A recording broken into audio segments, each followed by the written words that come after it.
I'm Mary Polchaninoff, and welcome once again to Sure Things. As you can tell yet again, I'm in my dining room, so we're still dealing with the fallout from the pandemic, although happily there's a vaccine on the horizon, so we're all excited about that. But meanwhile, today I'm coming to you again from my dining room. My guest today is actually a neighbor of mine, part-time, and I'd asked him during the summer and during our time in the fall, if he'd come on and give us his thoughts and his experiences dealing with the times we are right now. I'd like to give you a little background before I introduce him. My guest, Dr. Jeff Cohen, is a clinical psychologist in private practice in Stamford, Connecticut. He earned his Ph.D. from the United States International University and his BA from Central Connecticut State University. In his private practice, he sees individuals, children, adolescents, and adult patients that struggle with overcoming a wide range of psychological and substance abuse issues. And I invited Jeff in today to talk about our time during this crisis and looking ahead. So now I'd like to welcome Dr. Jeff Cohen. Hi, Jeff. Hi, Mary. Nice to be with you today. I'm very happy to answer any questions and tell people a little bit about what I've seen in my practice. I'm so glad you're here, and I'm glad we can make it work. It actually kind of works out with the online part since you're down in Stamford. So I'm so glad you're here. So yes, I guess I wanted to just dive in, Jeff, and talk about that. Talk about what you're seeing right now with your patients and your clients as we've gone through the pandemic. What differences or what have you noticed?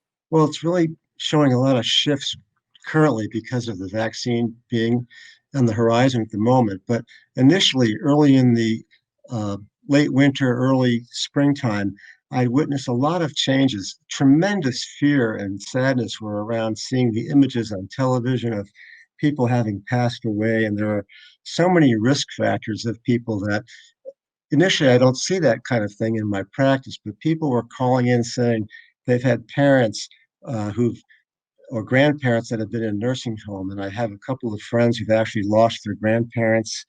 I've had another woman whose brother came and visited her. She was in her 40s, and then she was eating at a diner with him, and they both developed COVID. Her brother was hospitalized with ventilators. I saw a boy who was my client about 10 years ago, and his father ended up having COVID. And I did a video chat with him, and that young man and his father, the father was using a walker and a wheelchair. He was so ill from COVID. He had an underlying disorder. He had some type of kidney dysfunction. So all these things were just devastating to the community of people that we meet. And it adds another layer of anxiety, stress, and depression for people. And like everyone, seeing this on the news, watching what's going on in their families, it's been just creating a cloud over people's mood at this time. Even my own family, my brother had a hip replacement performed at a local hospital, and he was very uptight because the hospital had to continue to delay it because of COVID. All these types of uh, procedures that are often elective had to be delayed because of COVID, and people just couldn't get their medical care the way they'd hoped for, and people were afraid to go to their doctors. So I think a lot happened. But Yeah. September and October moved on this year. The fears and anxieties started to get even darker because the numbers across the country were getting much graver. And as we've seen just a few weeks ago, we've had over 200,000 persons that have passed away in the United States. And this has been really weighing on patients' minds. And since there's been a change of weather and now it gets darker earlier at about 4:30 in the afternoon, people are even more distressed when they think about being locked in. So I guess this idea of being locked in and not being able to visit with our families has been a major factor in people's distress in their lives. Jeff, did you notice I'm just curious about that too, in your practice? First of all, it sounds like you went pretty much virtual pretty early on. Yeah. Oh, yeah. I've been um, I only see two people face to face right now, and these are persons in their 80s who are not computer savvy in this way, because these older folks, they just don't either have access to the computers or they're just very uncomfortable with it. Even though most are being comfortable now with FaceTime or or using their phones. They're still not really prepared for this, but people don't even want to come into an office because it's too risky for them. Yeah. I think people have enjoyed actually clicking on a button and not having to drive somewhere, leave their office, or find parking spaces. It's a bit of a pain in the neck, but most people are becoming much more uh, comfortable with these virtual calls. I wondered, I was going to ask you about that. I wondered with everybody being for the most part, virtual right now, if first of all, how you found the differences with that was, I wondered and I imagine you might have greater flexibility with scheduling because people don't have to drive anywhere, as you said. Did you find it was more flexible and It, for it's you? really it's really a funny experience for the therapist because things have changed so much. For example, initially, you always see someone in an office, but now people are in their home. Some people want to show you their living room or their paintings or their artwork in their home. Some are very proud of their home. One person I called was laying in bed, and I thought, well, he seems to be so discourteous, wasn't even getting dressed for the appointment. And I thought, well, in old days, Freud would have people lie on a couch. So what's the difference if he lies on his couch or his bed while I'm here? It didn't really make a difference. That's so true. So you're actually getting to see, getting a more well-rounded view of your people, of clients as well. Yes. Seeing them in their home. Um, some people cannot even talk in their homes. They have to go to their car and speak from their vehicle because they want privacy. Sure.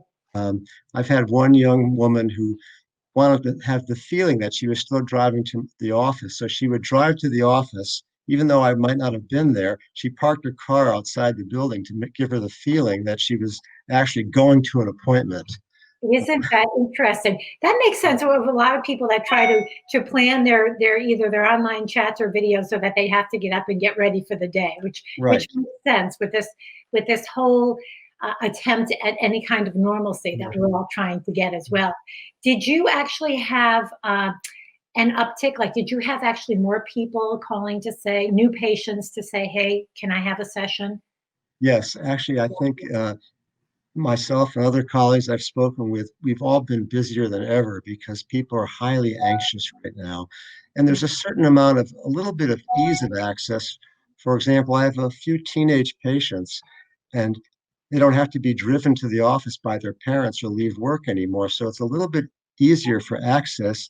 And these young people are very comfortable with working online and sending text messages and using video chats. So actually, some of the teenagers seem to really enjoy this online contact because they can do it themselves from their bedrooms as opposed to needing their parents to take them someplace and deal with getting in the car and being to an appointment on time. So that's worked out pretty well with some of the teens. I would imagine that would be for convenience and their familiarity with it must be very interesting. Yeah. When you have people that you work with, clients that you work with that young, do you find that parents reach out to you, or are the young people actually reaching out to say, how does that Well, work? Is it mainly the parents coming to you? well, usually from the kids that I've seen, they usually say to their parents that Yeah. they're not feeling well. They want someone to talk to. They feel upset. They feel sad or depressed, or they can't see their friends at school.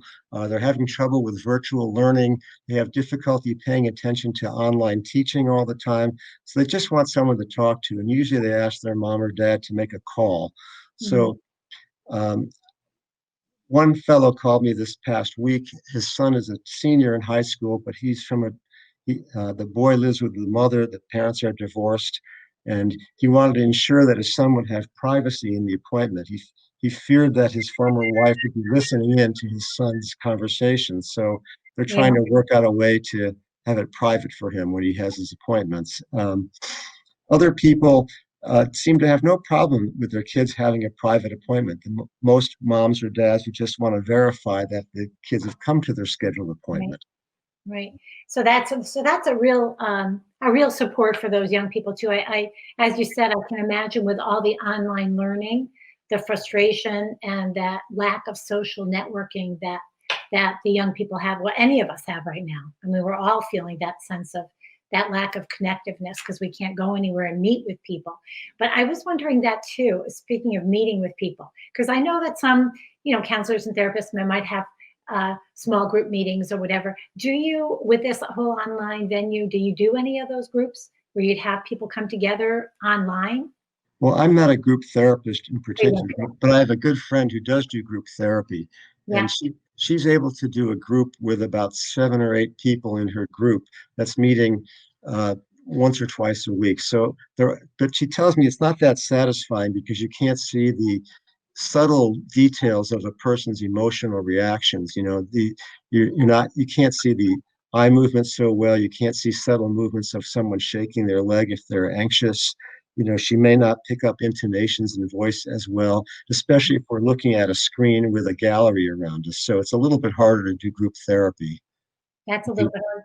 And what would you say? Because I know I'm still talking about these young people, because I'm thinking about really with colleges now ending up breaking, for the winter break and everything. What type of reassurance or what type of advice do you give to those young people that are saying, "Hey, I how do I deal not getting together with my friends?"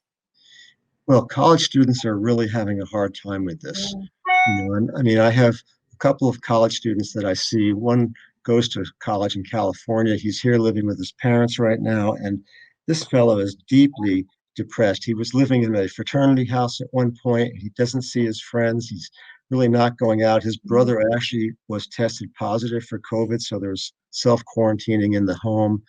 Um, he feels he's lost an entire year. In addition, he does not like virtual learning. He's doing it online, but he doesn't really like it too much. So he feels that there's been a real delay in his college experience, and mostly he's missing the extreme socialization that he had before.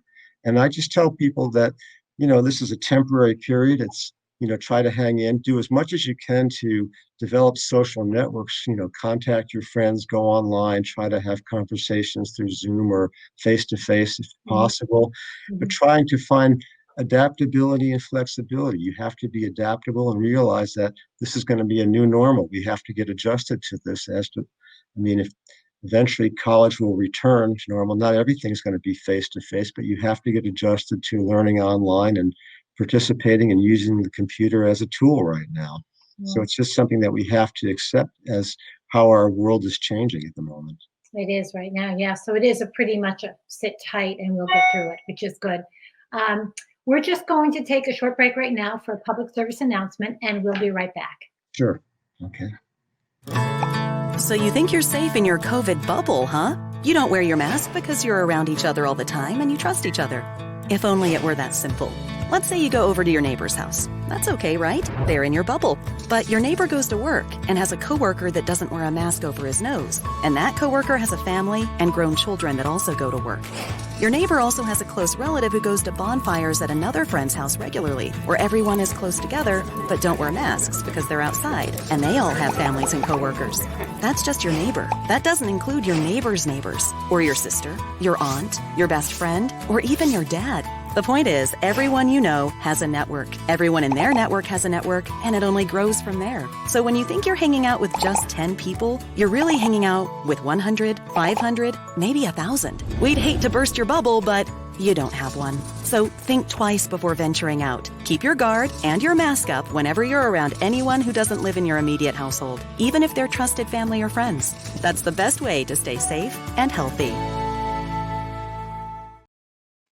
Hello, welcome back to Sure Things. I'm Mary Polchaninoff, and today we're talking with Dr. Jeff Cohen. Welcome back, Jeff. Hi, thank you, Mary. Yeah, that was certainly a relevant public service announcement. And Absolutely. very, very much on topic to what we're discussing today. I know we had just talked about the young people and college students, especially coming home, and advice you can give them to actually get through these times. And I know it is a bit different now with the vaccine on the horizon, which is great. When you look at the adults, is the advice really much different, or do you find them facing other challenges that during this time?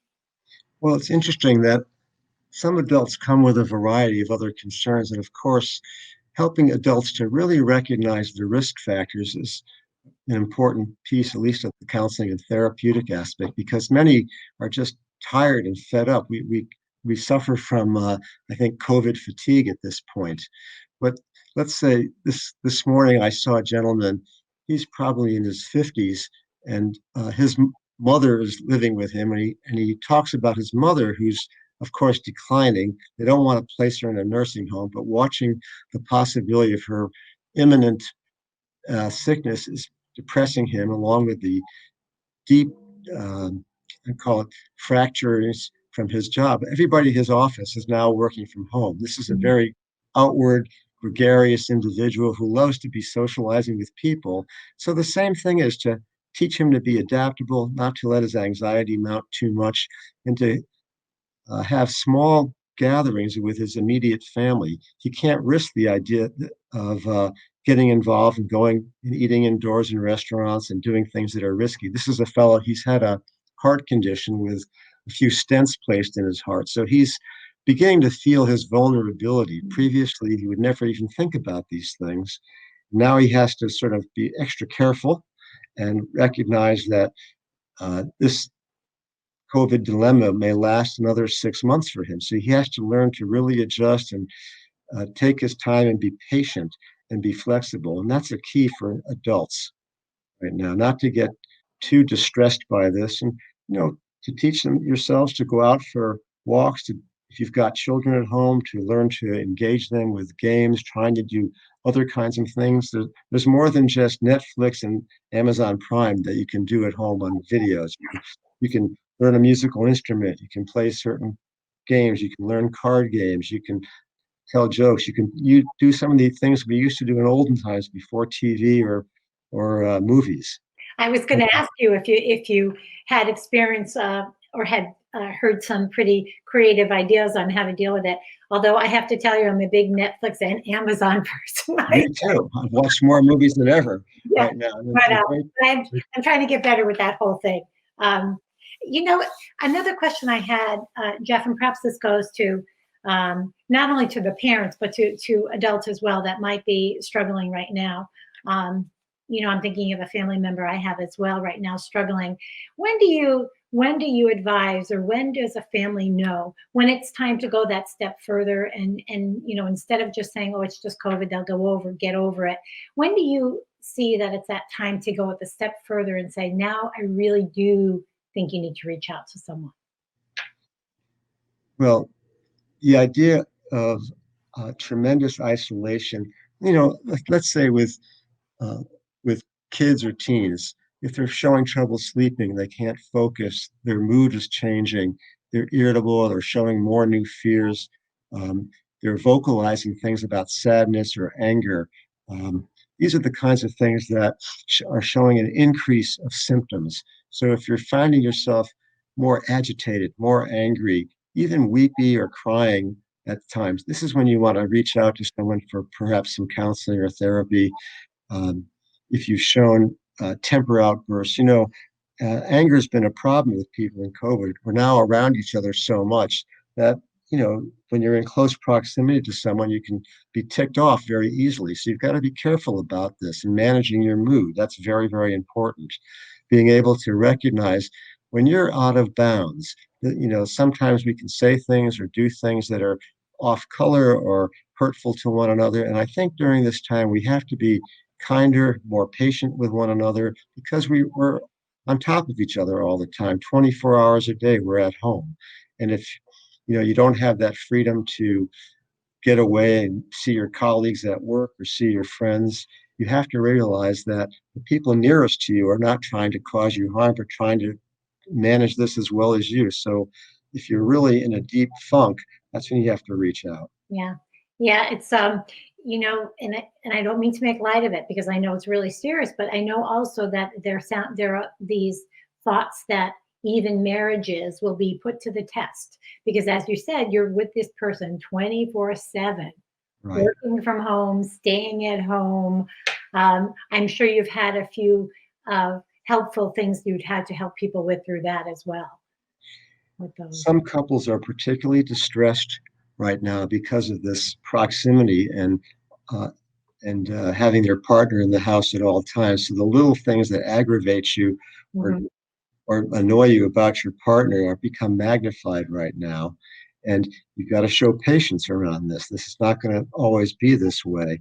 There are people who are greatly disappointed, but the other piece that's really hard for marriages that the primary breadwinners have often lost their jobs. There's a lot of unemployment right now, and the financial stress of caring for your family, taking care of the family, managing your Mhm. home has become very difficult. Mhm. I saw a woman this week. Um, she was living with I think her mother, who owned a home, and the mother had passed away, not necessarily from COVID, but from age. And she and her husband could no longer afford the apartment. So they moved out. And then her husband lost her job. And this woman wasn't working because she had a medical illness. So now they had homelessness, job loss, a child at a university, and no place to live. I mean, it was just terrible. So you That's can imagine that the stress between that couple was just tremendous. Um, yeah. they were they were fortunate to go to a few friends' home, and they were living in a hotel for a while. But they just had her husband had recently gotten a new job the week before I'd gotten to see her, and he hadn't even gotten his first paycheck yet. So it was very stressful. It is stressful, and it's do you find that people also use you as a resource when you're talking about that couple? I thought about, all the resources available. I'm sure you help them connect to the food banks and things such as that. I th- I think if that people know about food banks or their local church or synagogue, you're usually able to provide that. I know the food banks along the shoreline are very busy right now, so it's important they have access so they're not uh, food, I guess, food sensitive in this way, or Insecure, food, yeah, food insecure. food insecure. Yeah, But I mean, that's a key. I yeah, do think people have to learn how to reach out, though, and not be afraid or embarrassed about it. There's so many people that are ashamed that they can't provide. It causes great distress internally in them. yeah. I think that's a good point. I just this morning I got to put some time in at Food Share up in Wallingford, and I thought about with the holidays, Happy Hanukkah with the Hanukkah right now and Christmas coming up, that people are in dire straits, and I just know there's a wealth of support out there for the. But as you said, people need to reach out because the support's there for many people, which is wonderful. It's so great to see communities coming together to help everyone, which is great. Jeff, so we just have a few minutes left, and I just wondered if there were some topics, perhaps three things you'd like to leave our viewers with as they look ahead to the holiday season. Well, I think the first is if you have children at home and the kids are being irritable and just aggravated because they haven't seen their friends at school, or if they've had an illness. For example, I see one person who's got a child with diabetes and they're being extra cautious about any kind of contact with peers, just trying to find ways to be creative and flexible. I think that is going to be the thing that's going to be most important, because really we all want to have love and tenderness during the holiday season and throughout our year, but we just try to maintain that you have to just give a bit more. And if you have people that you're short with, or you lose your temper with, or you're annoyed because the kids aren't following their homework assignments, have a little more patience. Children have to learn to adapt to this as well. It's not the same old life that they have had, and that they need parents' assistance to remain calm. Um, for adults, uh, just keep remembering that this is going to be a temporary period. Soon enough, we'll all have access to vaccines if we want to take the vaccine, and hopefully that will protect us all. And there's no sense in getting angry and irritated at restaurants that have shut down early or having to wear masks. Come on, this is only a few more months. We're turning the corner here, and soon enough, we'll be back to our usual style of life, hopefully by late late spring or summertime. We want our lives to be healthy, and we want to put an end to this pandemic so that the devastating effects of job loss or unemployment or even losses of loved ones can be put aside, and we can move on in a new way. Hopefully we'll be a little kinder, a little nicer to our fellow man and woman and child, and that hopefully we'll all learn something from this after Thank, this terrible event. right. Thank you so much, Jeff. Those were great words, by the way, to end on. Thank you so much. I want to thank Dr. Jeff Cohen for joining us here today on Sure Things. That was very informative and supportive, so I really appreciate it. Well, thanks for inviting me, Mary, and I wish everyone a new Merry Christmas and Happy Holiday season for you all. Thank you, Jeff. Thank you, everyone, for tuning in. Until next time, take care and stay safe. Bye-bye. Bye-bye.